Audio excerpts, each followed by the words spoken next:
Hello and welcome back to Ri3D at Purdue for first rebuild. So kind of going over this general board, there is a whole bunch of information here, but the gist of it is this is what we gathered as important from the rulebook.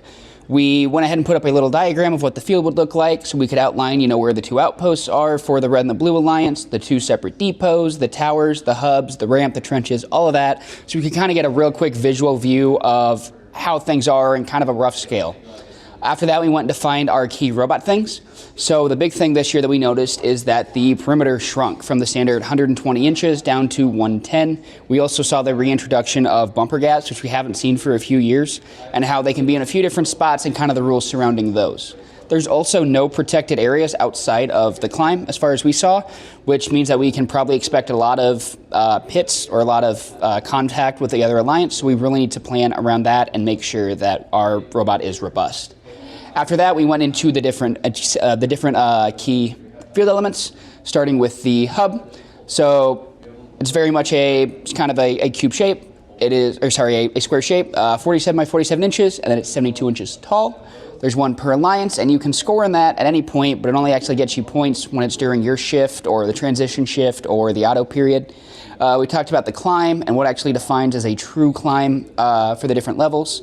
Big thing being you don't touch something like in past years, but this time it's about bumper clearance, so you really got to get up there. Next, we talked about the bump, the trench, and the depot, because these are just things we have to account for. Either we have to make it to where we can successfully clear things like the bump, it's big and it's slick, which will be tricky, or things like the trench, where we have to be short, otherwise we're going to kind of decapitate the top half of our robot.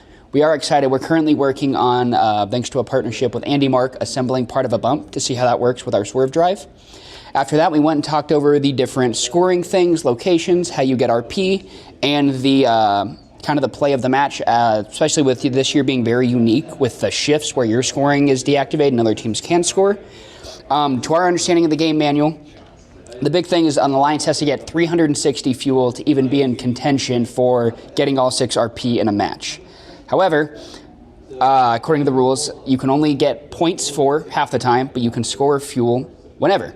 To our understanding, that meant that if we are only scoring, well, we are actually able to get points. That means we need to average about, 3.3 fuel or 1.1 fuel a second per robot, which is really tricky.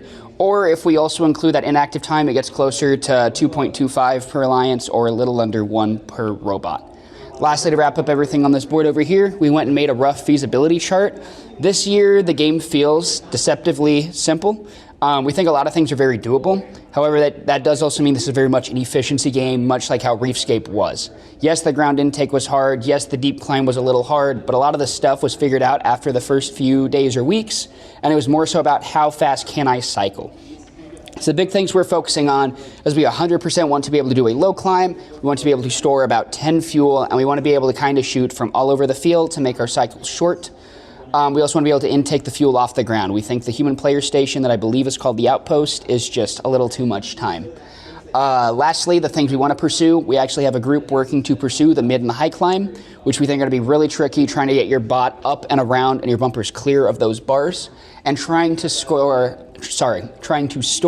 more fuel. Ideally, we would like to get somewhere to the 15 ballpark, but we got to actually see how stuff all fits with CAD, around a shooter, and intake, all that fun stuff. So that's just kind of a general overview of what we gathered from the game manual and where our strategies plan for the next 3 days.